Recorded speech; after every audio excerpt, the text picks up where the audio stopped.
तेबे उपरमुंडे प्रबल वर्षा जो नुआपड़ा जिला लोयर इंद्रजल सेचन प्रकल्पर जलस्तर वृद्धि पाई आज यार दुईटी गेट खोल यार जलधारण क्षमता 265 मीटर थिबा बेले गतकाली 263.37 मीटर जल प्रवाहित होउछि।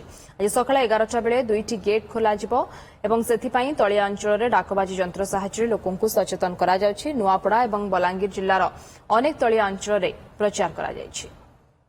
31 जुलाई रे आमर प्रथम फ्लड वाटर छाड़िया जाऊँ आगु जी माइक चारिड़े अवेयरनेस करा सरी समस्त तहसीलदार एवं बीडीओ सार मान आमर ऑनरेबल डिस्ट्रिक्ट मजिस्ट्रेट कम कलेक्टर नुआपड़ा और बलांगीर दुई जनकर अवगति निमंते चिठी प्रेरण सारी रेडियो माध्यम प्रचार करें शेष पर्यायर अच्छी ठीक समय 11 घटिका अनवार्ड्स आम आमर गेट नंबर 3 और 5 देकर प्रथम जल निष्कासन करूँ द्वारा सर्वसाधारण अवगति निमंते जणाई दिया जाउछि कि उपर मुंडरे लगाण वर्षा जगु निम्न इंद्र जलभंडार जलस्तर क्रमागत भाव वृद्धि पाउअछि।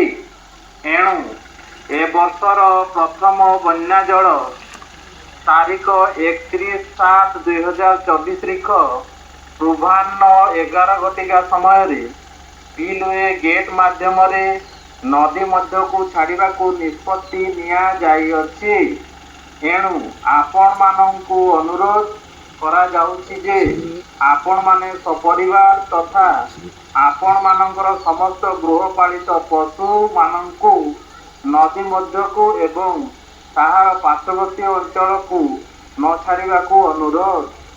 बन्या जल संक्रांतीय जेकोसी अप्रीतिकर घटना प्रकल्प कर्तृपक्ष दायी रहिबे नाही।